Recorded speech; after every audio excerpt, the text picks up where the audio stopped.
This morning we have parallel sessions of data collection going on right now at Diamond, live data collection, and then the lecture initially, and then lots of time to do analysis of your data here. So our lecturer is José Marquez from the EMBL in Grenoble, and he's going to describe the automated protein to structure crystallography pipeline, the CRIMS system, which he and his group developed. We have it running here now at the Weizmann in our structural proteomics unit for, I think, maybe 8 years or so, from version 1 up to version 3. And it's working wonderfully as an integral part of our laboratory information management system. So, Jose, please. Can you hear me? Yes? Well, I want to thank Joel and Rick for giving me the opportunity to present our work here. I think remote data collection is not only there, and it's not only going to be very important, even more important in the future. I hope I convince you with this presentation that in the future we will also be doing many of the experiments. A good proportion of the experiments we are doing today will be done in a fully automated manner. And I think this would be important because this will release a lot of our time to dedicate it to more interesting things, contributing to make us, both the scientists but also the facilities, much more productive. What I will describe today is how we can combine the Crystal Direct technology that we have developed at EMBL Grenoble in a collaboration between my team and Florence Cipriani team, who is the head of instrumentation in Grenoble, with the automated massive data collection beamlines at the SRF to develop fully automated protein to structure pipelines. This has been the work of a very extensive collaboration between EMBL and ESRF, namely the MX group at the SRF, headed by Gordon Leonard, my team at the EMBL, the Itsik lab, the instrumentation team. I'm not sure, can you see the pointer? I'm not sure this works.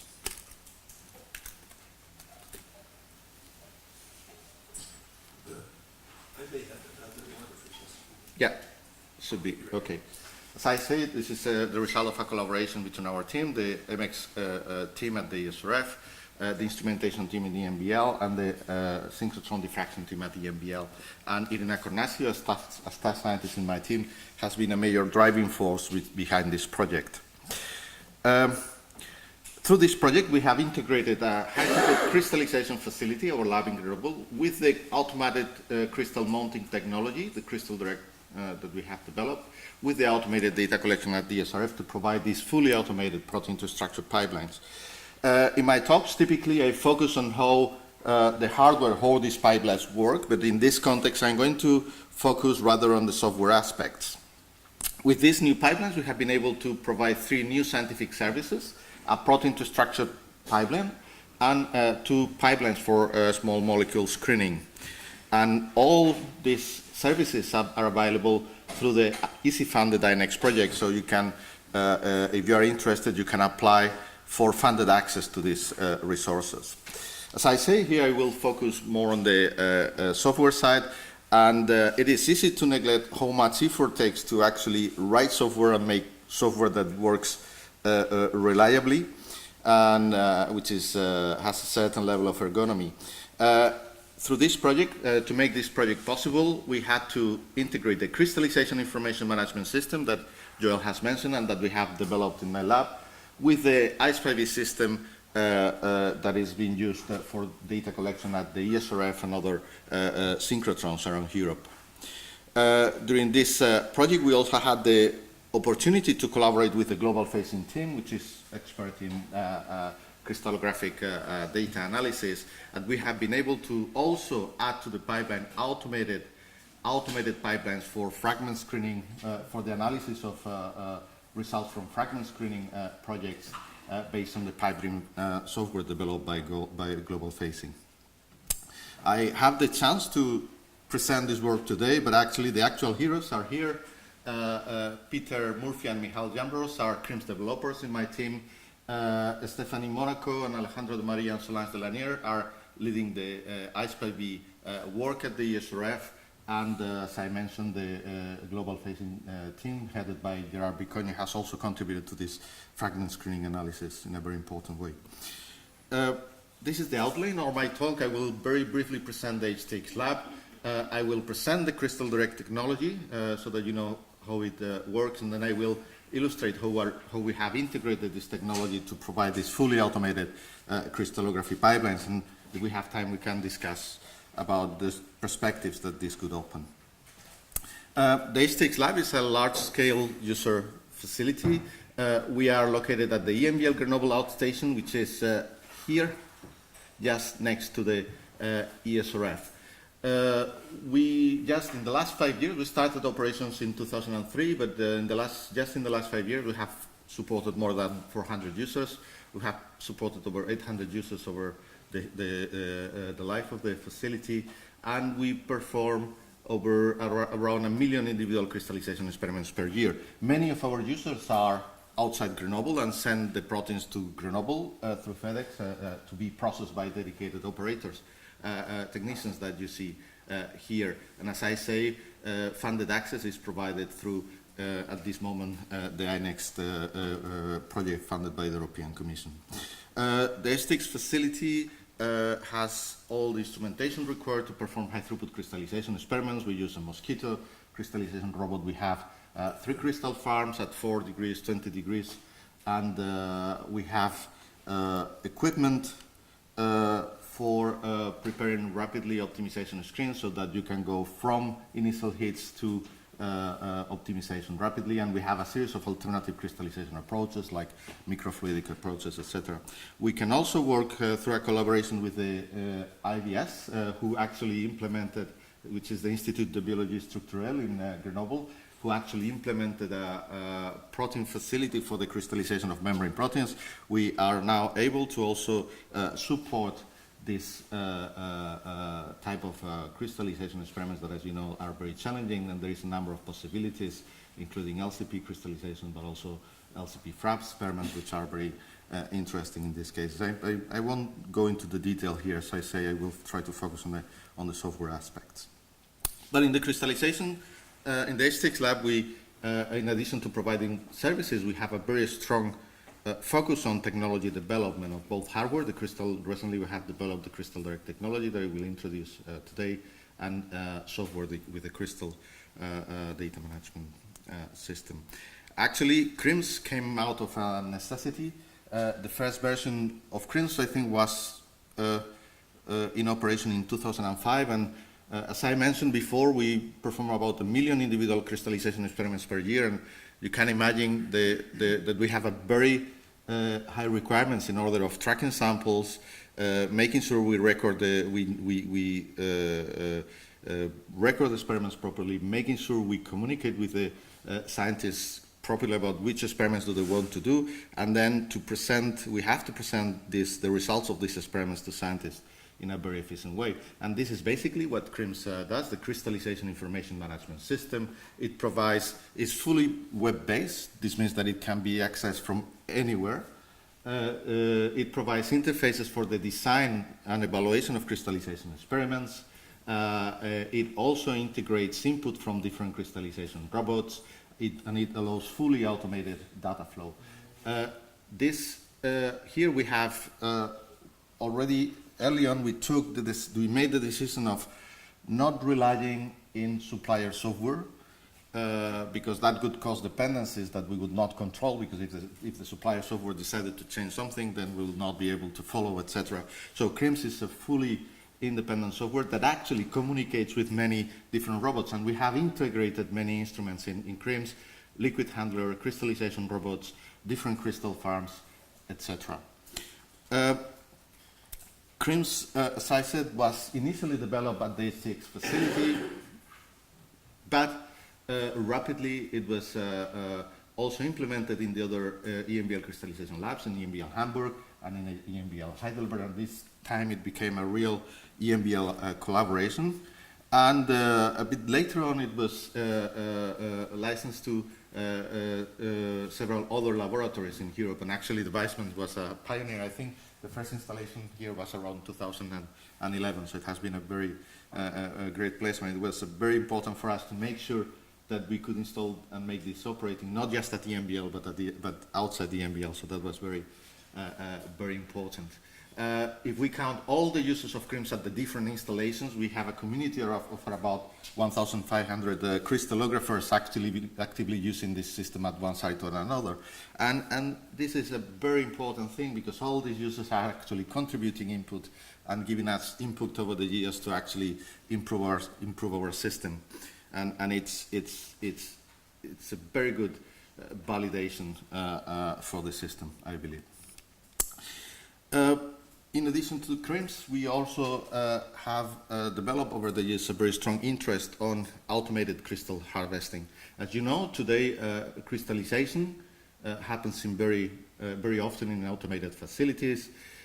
Synchrotron data collection, as you have seen over the previous days, is also highly automated, but until now the process of mounting crystals relied largely on a manual process, just mounting crystals under a lens, and I guess most of you have done this. And you know that this is quite difficult. It requires some training and skilled manpower, but even then, it's very likely that, I mean, some samples are going to be damaged by the process, and this is going to require quite a lot of time in some cases. I mean, before this was maybe not so limited, but today with the high throughput crystallization facilities, we are working with we are able to produce more crystals, and we are working with more challenging systems that require analysis of larger numbers of samples before we get usable data. The other challenge is at the synchrotron side. As you know, with the introduction of fast pixel array detectors, the capacity of the synchrotrons to process samples has grown incredibly, and it's very unlikely that we are able to utilize the potential of these beamlines just by manual crystal mounting. But another problem with synchrotrons is that they are scarce. They are very expensive machines and they are rare. They are not everywhere. And scientists typically have to travel to synchrotrons or send their samples to synchrotrons for data collection experiments if you do remote data collection. And your access to the synchrotron will depend on where you are. It could be from 1 to 3 months, depending which kind of access you have. But crystallography is a highly iterative experiment. You grow crystals, you measure them, and based on this diffraction, you do new experiments to try to optimize diffraction properties, etc. So how fast you process through these different iterations depends on the turning cycle or the turnover cycle for each of these iterations. And here it would be around 1 to 3 months for each iteration. So if we are able to cut this down, this can have a very big impact on how fast projects actually progress. There is a number of groups that have worked on this problem, trying to implement automated crystal harvesting. Here you have a few examples. I will not go into the details, but to the best of my knowledge, none of the systems have actually solved all the problems required for mounting and cryocooling crystals. The concept that we developed in collaboration with Reuven from the instrumentation team in Grenoble was what we call Crystal Direct, and it's based on a very simple concept. We use a slightly modified vapor diffusion crystallization plates, and instead of using hard plastics as the support for our crystallization drops, we use a very thin film. To recover the crystals, we just cut the film around the crystal and stick this little piece of film to a data collection pin, and that's it. And the way we do this is by using a very precise laser system that cuts around the film. The laser that we use is very special. It's a laser that works in photoablation mode. This means that when it touches the matter vaporizes into cold plasma, but there is no minimal heat diffusion to the sample. This means that we can come very close to the sample with the laser without affecting it, or as you have seen here, we can even cut through the sample, and of course the crystal will disappear where the beam passes, but the matter which is next to it actually is perfectly preserved. And here you can see how in the ablation area we lose diffraction as expected because there is no crystal anymore, but next to it diffraction is really unaffected. These are the crystal direct plates that are now commercialized by Mitogen, and you see they look very similar to other crystallization plates, except that the crystallization surface is this thin film.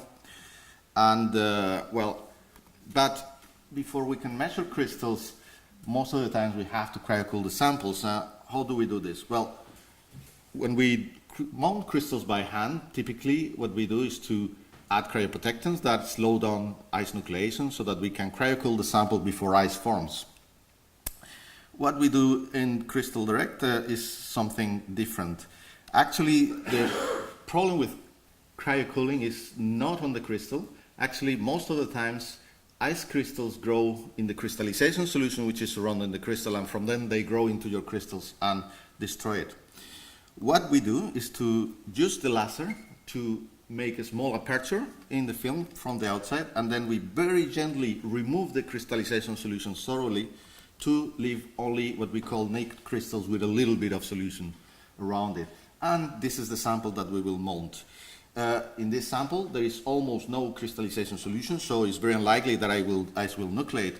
But at the same time, we have reduced enormously the mass because crystals are very small, and a way to improve cooling speed, the simplest way to improve cooling speed is to reduce the mass. So both the absence of most of the crystallization solution around the crystal and the fact that now the sample is very, very small makes it for very efficient freezing. And this means that we can actually cryocool crystals directly with this method without adding cryoprotectants. Here you have some early examples very long ago that we did from some model samples, and here you see the Crystal Direct films with the samples. This is the pin from the pin line, and since then we have applied this to many projects. We have so many structures, and users of the facility have so many structures. We have processed about more than 10,000 samples today. This slide is a bit old. This is how the system looks like. This is the crystal harvester, and this is the storage robot that actually stores harvested crystals into packs under liquid nitrogen. And here you see a detail of the crystallization plate, the pins in which the crystals are going to be mounted, and here's the cryostream where cryocooling will happen. And here you see a video of how the things work. This is the CRIMS before interface that gives access to crystal harvesting through the web. Here you can position shapes that are going to be used for crystal harvesting. Here you can see how we are putting a shape and we are mounting 1, 2, 3, 4 crystals in a single pin. We are designing a second harvesting from the same drop and even a third harvesting from this drop. We can do this for all the drops in our plate, and then we just have to move the plate to the harvester and everything will happen automatically from there. First, the system will take a pin for the first harvesting. Then the system will use the laser to make this a small aperture that you're going to see here. Once the aperture is done, we will, from the outset, aspirate the crystallization solution, and then the crystals are ready to be mounted on cryocool. We position the cutting shape in the right place, and here's the part where the pin is going to come and get in contact with the film from the outside, and we are going to apply the laser to cut this part, and then these crystals are going to be mounted this way and transferred to the cryostream where they are fully automated. And here you can see we have 1, 2, 3, 4 crystals in a pin, and the robot actually takes that sample and puts it in the storage already in a pack ready for data collection, and meanwhile the next harvesting is going in a completely automated manner. So with the Crystal Direct system we can also harvest very, very difficult samples like this one, for example. This is a case in which we had multiple crystals growing in a band, so in this situation it could be very difficult to separate them, but here we use the laser, as I showed you before, as a surgical tool to actually select this part of the sample and produce a single crystal, and actually this sample produces a very good resolution data set in a microfocus source. I mean, there is a number of advantages to the Crystal Direct approach. Obviously, the possibility to automate crystal harvesting, which is a manual and difficult operation, but it's more gentle to the crystals. There are no tools that come into the solution, so if you have fragile crystals, this tends to work better, and a number of other things. Something that is very important, as I said before, is that when we mount crystals by hand, we tend to mount a single crystal per sample, okay, per pin, because we don't want to have overlaps during data collection. But with the Crystal Direct, we can actually afford to mount multiple crystals in a single pin.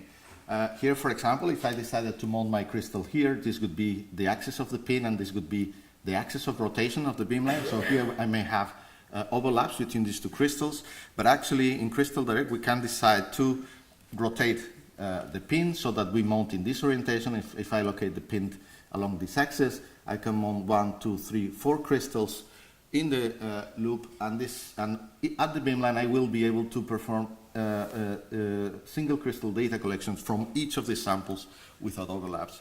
And this is very important to actually do more efficient data collection, because as you know today at modern synchrotrons, sample exchange, taking a sample from the sample storage into the beam and back, takes longer than data collection. Here with a single sample exchange operation, we can actually collect multiple data sets. So I think this is going to be very important. CrystalDirect has also their advantages. I don't have the time to go into this here. We can harvest single crystals, but we can also harvest multiple crystals and even large numbers of microcrystals. So it's a very good support to do serial crystallography. You know that in some cases it's very important to be able to do this kind of experiments, but this involves very often changing from vapor diffusion to sample injectors, etc., and this can cause some problems. With the CrystalDirect system, in a single system, you can decide to go either for single crystal or multiple or serial crystallography on solid supports in a single system, and this is something that we have basically developed with Thomas Schneider in EMBL Hamburg, and we have some very interesting examples of this. The CrystalDirect plates is also very good support for performing in situ experiments at the beams, and actually is the plate that, because it uses very thin films, it's the plate that has the lowest background as compared to all the other similar plates in the market at the moment. And these are some examples of experiments done in Hamburg with Thomas Schneider and Christian Loeb, in which we have been able to collect data in situ from membrane proteins on LCP. This technology is fully available. The CrystalDirect plates are sold by Márquez today, and the CrystalDirect technology is distributed by RNAC, so it can be implemented in any other lab. The second important component of this automated crystallography pipelines is the massive beamline at the SRF, which enables to do fully automated data collection over hundreds of crystals. I'm not going to go into the details because I believe Stephanie has talked about this, and the specific characteristics of this crystal is that it can do X-ray rastering and finding where the diffraction spots are, and then apply automated data collection protocols, smart data collection protocols to those diffracting crystals, and work unattended overnight. So we have integrated the crystallization facility with the CrystalDirect technology and the massive beamline into a fully continuous workflow for crystallography.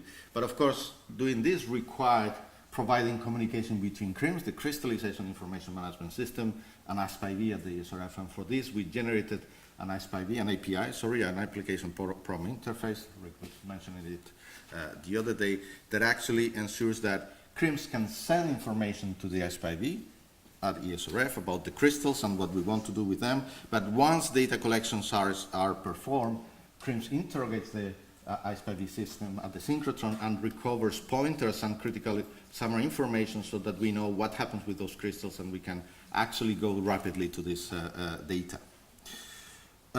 With this, we have generated this fully automated crystallography pipelines that we have declined, as I said before, into 3 different flavors: a protein to structure, a compound screening, and a fragment screening pipeline. I will then describe how these pipelines work. First, the protein to structure pipeline is meant to address the standard problems in crystallography. You want to solve the structure of a protein, and for this you are producing your protein in the lab. Once the protein is purified and ready for crystallization experiments, you can send it to Grenoble by FedEx, and through web interfaces, through the web, you log into your CRIMS account, and then you're going to design crystallization experiments, which crystal screens you want to apply. You will have access to the results of the crystallization images in real time. You can score those images, etc. When interesting conditions appear through the web, you can design crystal optimization experiments that will be, the stock solutions are available in Grenoble, and we will generate these optimization screens with which new experiments will happen. And once you identify crystals which are suitable for data collection, you can just use the interface that I mentioned before to operate the automated crystal harvesting. Then from CRIMS, we can, with a few clicks, we can just send, communicate all the information on the crystals we are collecting to the synchrotron. And after data collection is done, you get information back. I have, well, we are a bit tight with time. I could give you a demonstration of how these communications will work. Maybe we're going to do it.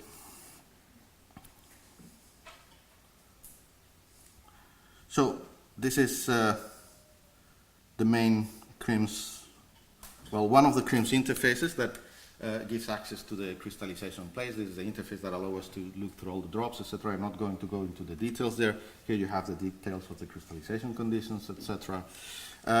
We use this interface to evaluate the drops, but also we can do automated manual crystal harvesting, etc. Once our crystals are harvested, we can go to the shipment manager. We can create a shipment which is going to prepare the information of the crystals to be sent to the synchrotron. And here I have all the packs with the samples, okay? And for example, this is already telling me that these packs are green. They are ready to be transferred. The information is ready to be transferred to the SRF, but these packs are red. This means that there is a problem with them, and very likely safety validation is not done yet for these samples. So if that's not the case, you have to enter here a valid acronym, which has been validated through safety at the SRF, and then this will become green, and then you can send it to the synchrotron. You can select here the packs that you can put into this shipment, okay? And then in the next interface, you can just go ahead and send the information directly, or if you want to give information on which space group do you think these crystals belong to, or which specific data collection protocols or which specific data collection parameters you want to apply, you can do it here. Otherwise, you say next, and defaults are applied.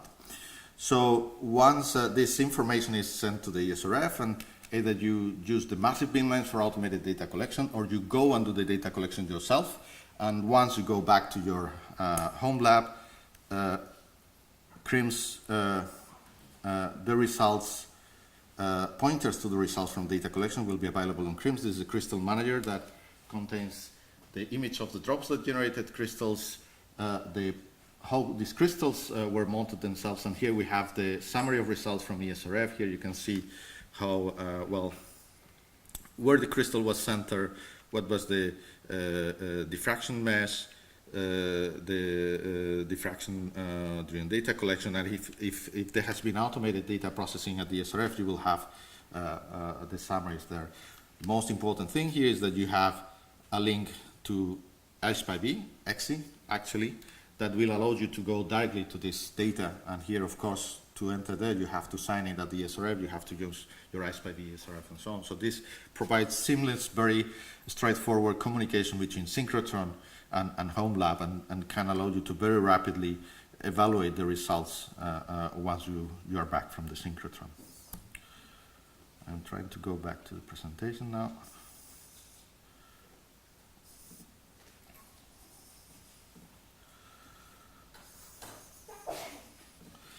So this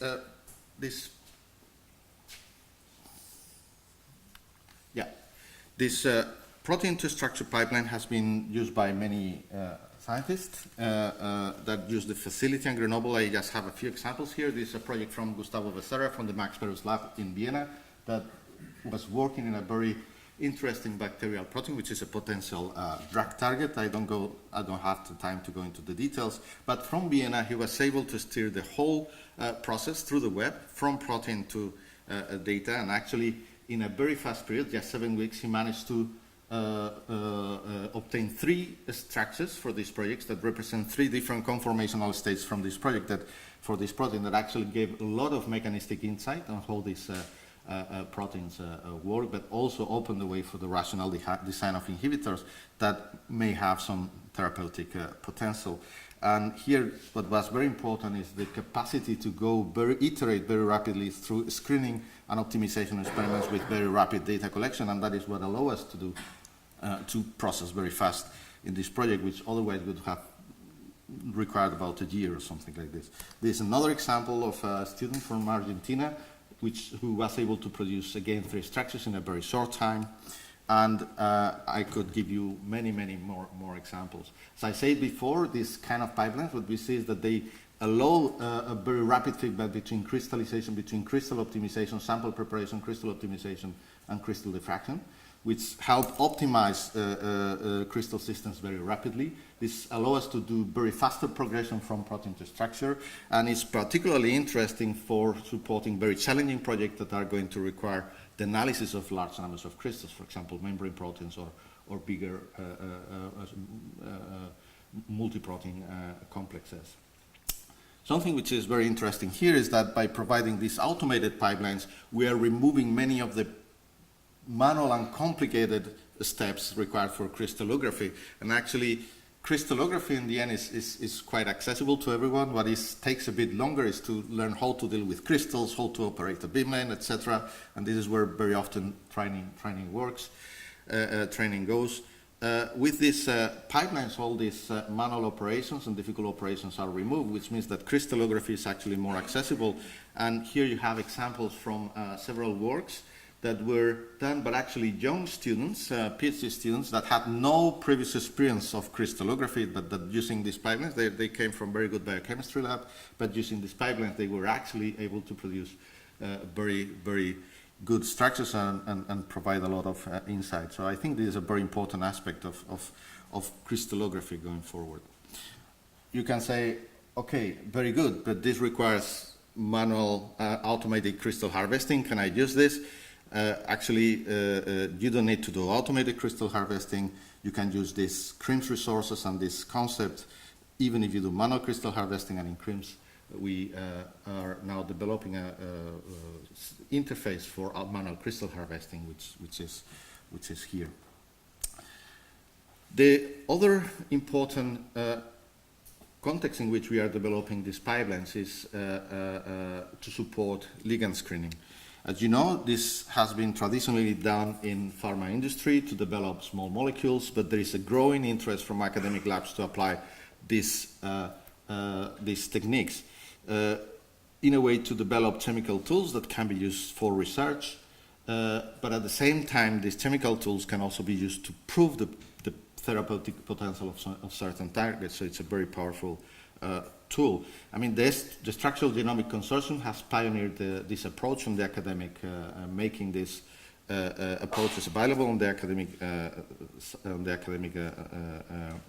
landscape. And recently they have partnered with Diamond, and they have been pioneering the provision of access to fragment screening pipelines to academic scientists.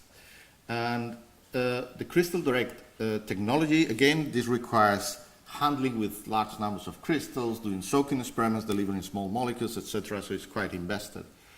The crystal direct technology offers a new opportunity here, and as I mentioned, and this is illustrated here, as I mentioned before the crystal mounting process, we make a small aperture through which we are going to remove the crystallization solution. We actually can use this small aperture to deliver chemicals by diffusion. What we do is to deliver a small drop containing a chemical on top of that aperture. Through this aperture, it will enter in contact with the crystallization solution, and anything in that drop will diffuse into the solution and eventually into the crystal. And you can see this colored component here. After the process, we just remove the solution as before and apply the automatic crystal harvesting process. So in this way, we can very efficiently automate crystal soaking experiments. And here you have a demonstration, illustration of this that we did some time ago in collaboration with Magali Mathieu from Sanofi. And here you see high resolution structures from fragments binding to a protein kinase that they were interested in.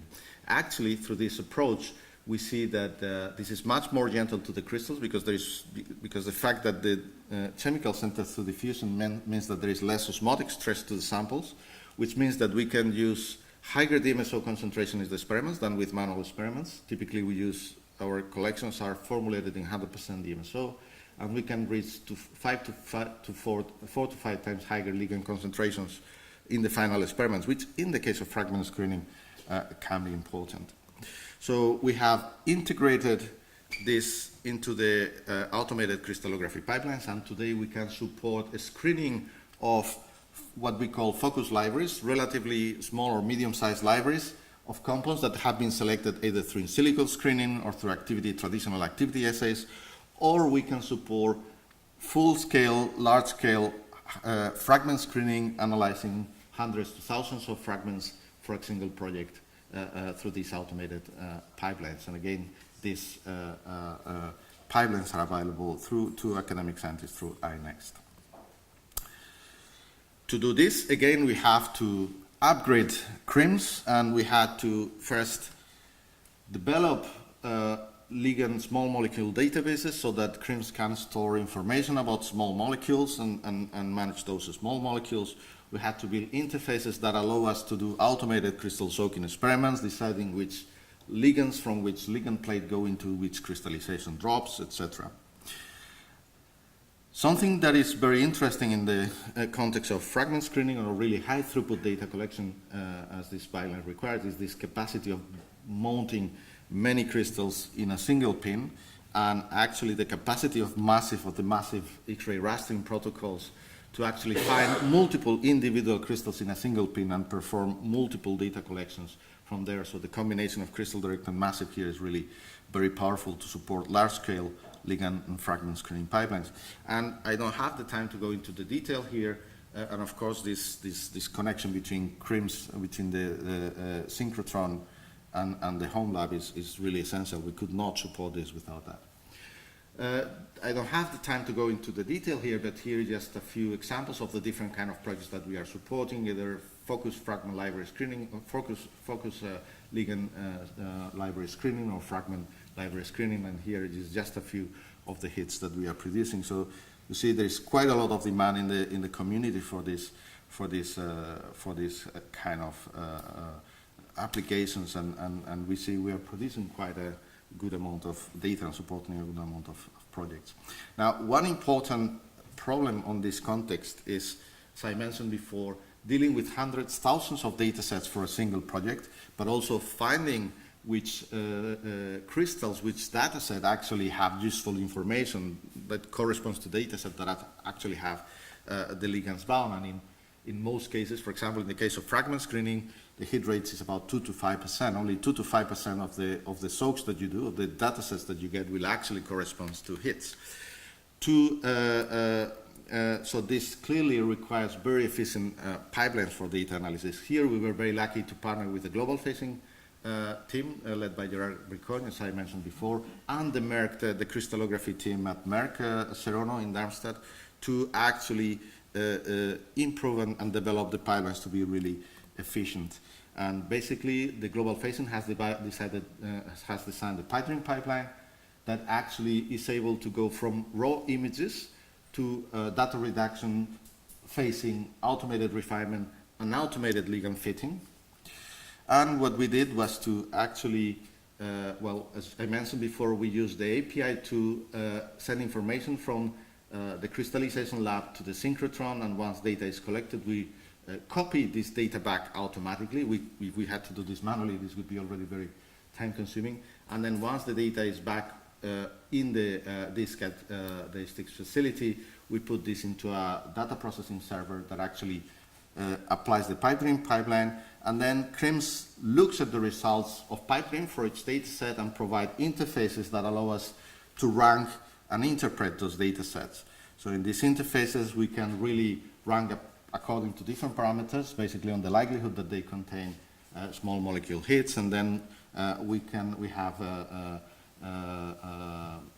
thumbnails of how the ligand is fitting on the density and also other parameters. And if we click here, we can also open this data setting code and decide which one is a hit, which one is not a hit, and then go on to refinement from that. And these interfaces even work in the iPhone, which I find great actually. Again, here these pipelines rely heavily on this API that helps communicate CRIMS and ISPA via the SRF, otherwise it would be impossible. But here we have extended not just to data collection and data, but also to data analysis, which I think going forward is going to be very important. I could finish here in the interest of time. I've gone a bit fast through quite a number of things, but I would be very happy to answer your questions in any point. I would like just to summarize by saying that, well, I hope I convince you that this technology and this approach in general can help remove critical bottlenecks in crystallography, and that can help crystallographers, but also synchrotron facilities be much more efficient and much more productive and be exploited to their full potential. This can help faster progression for challenging projects, the type of projects that we are more used to tackle today, but also facilitates the access to crystallography for non-specialists, which I think is very important. And as I mentioned before as well, foster translation of structural data into biomedical application, but making these ligand screening approaches more accessible to academic scientists. Going forward in terms of remote automated data collection, well, as it was mentioned before by Rick, I think it's very important that these APIs that have been built are generalized, extended and generalized so that they can work not just with the ESRF, but also with other synchrotrons, and there are efforts here going in the context of the SPIV development team. And the idea is that you would be able to send data to any synchrotron and then get data back to any home resource, whether you use CRIMS or any other software. Obviously, our motivation in Grenoble is around high throughput and large scale fragment screening projects, and this is largely what motivated the number of users and the kind of projects we are supported is what motivated our approach to automation and data management. But this doesn't mean that this concept cannot be applied only in this context. Actually, this can be used in any other labs. There are, as I mentioned before, there are many labs that actually are using CRIMS, and these labs should be able to benefit from all these concepts all these approaches for their own lab, and we are happy to work with labs to actually implement this into their laboratories. And I believe this approach can help increase productivity both at home labs and at synchrotrons. And I think going forward, obviously not all, but I think a big proportion of the experiments we will be doing will not be just remote, but fully automated. So that's what I'm very happy to be here, and I think this meeting is actually very, very important and perfectly on target. With that, I would like to go to the acknowledgement. I have mentioned most of the people throughout the talk, but this is the people at the STX team. I'm really very lucky to have a fantastic, brilliant, highly dedicated a group of persons contributing to the project, but also many other groups. The instrumentation team in the EMBL Grenoble, led by Florence Cipriani, the MX group at the SRF, with Gordon Christophe, and particularly, as I mentioned before, for the ISPIV connection, Stephanie, Alejandro de Maria, and Solange Delaner have played a very important role. The global facing team, and also our collaborators in industry and in other parts of EMBL. With that, I would like to thank you for your attention, and I would take your questions. Yeah.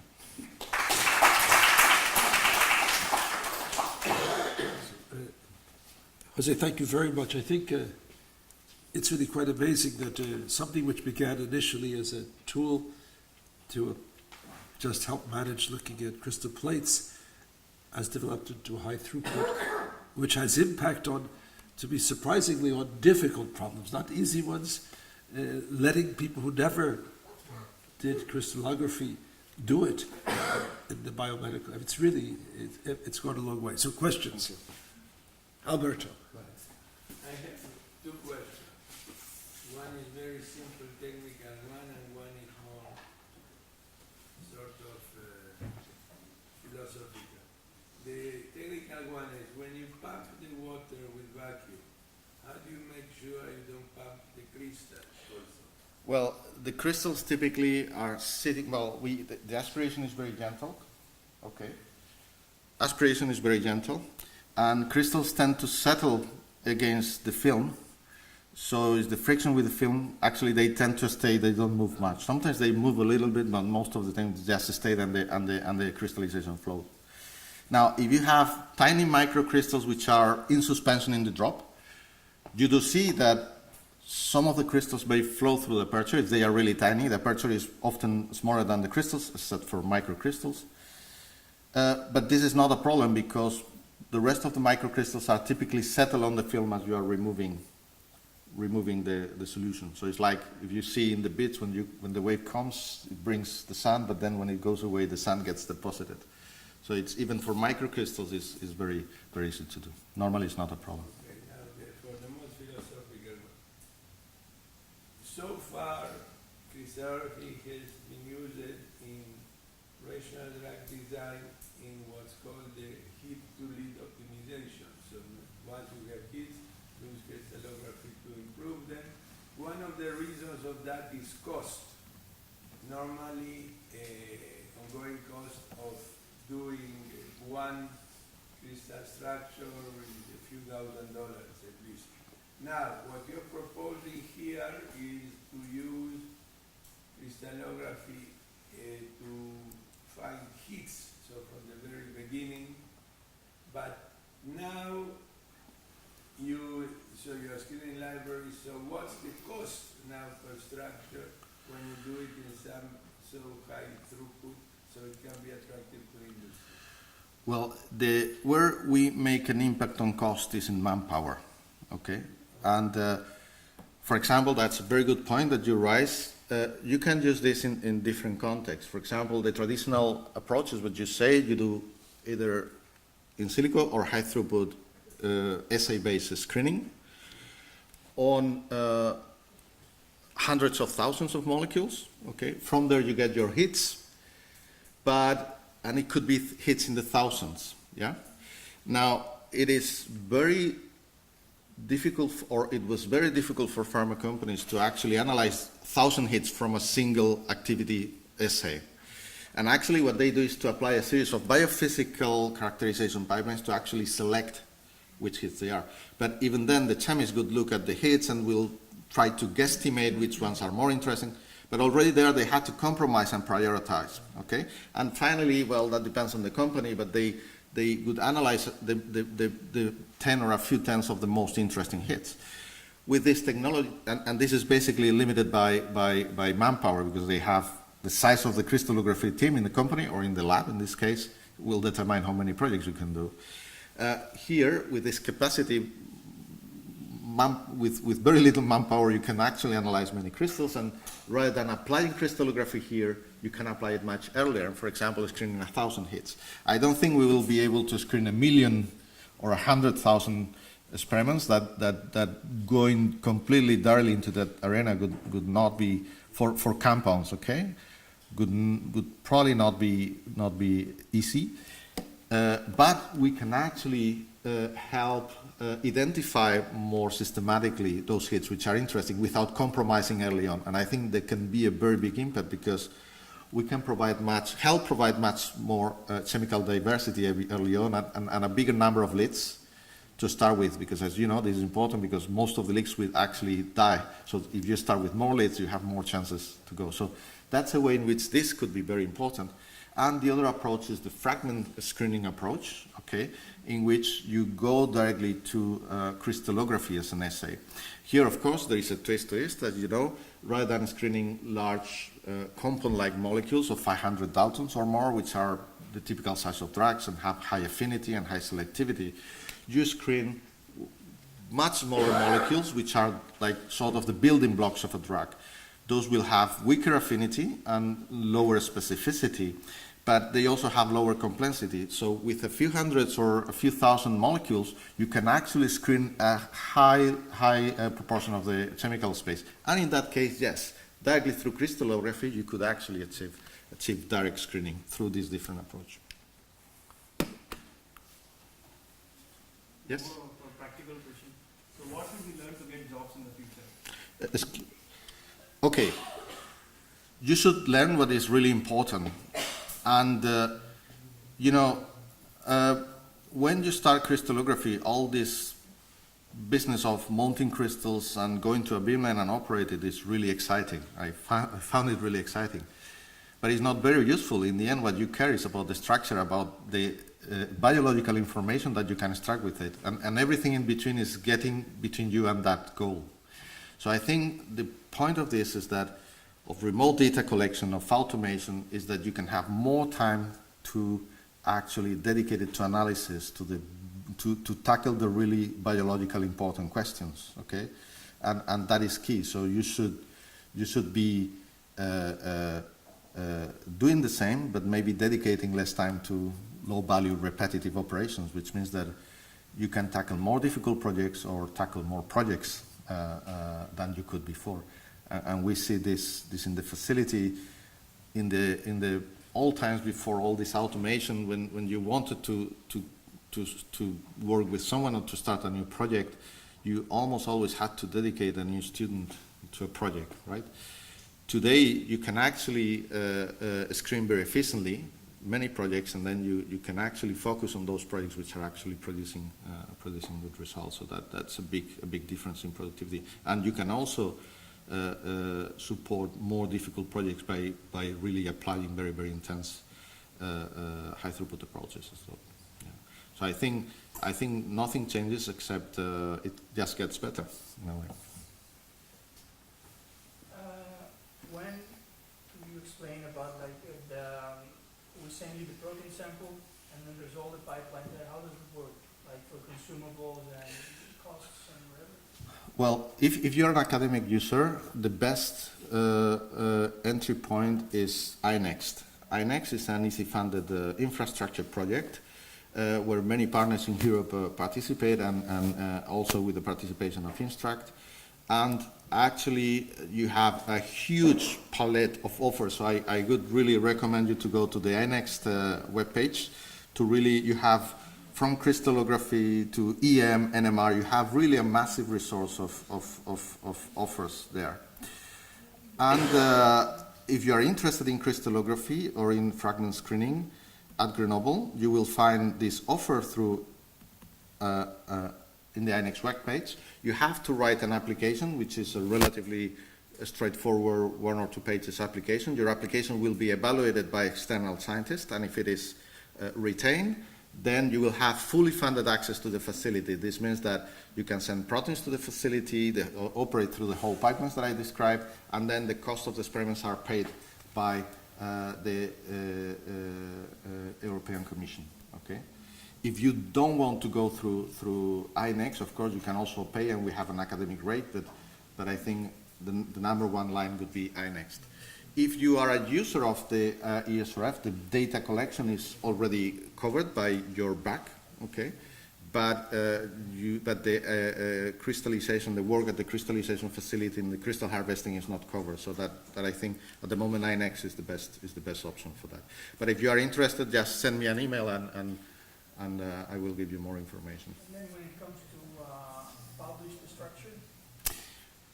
This acts as a service, and this means that you have to acknowledge the facility and iNext in the acknowledgements, but basically it's a service and not a collaboration. It could also happen that during the course of a project, we find out that we find something out, and then we go beyond what is the service and we start to work together. That happens sometimes, not always, sometimes, and in that case it can become a collaboration, but it doesn't have to be a collaboration. In principle, these pipelines are as access. The only requirement, once the project has been selected, is acknowledging the facility and the annex and the European Commission.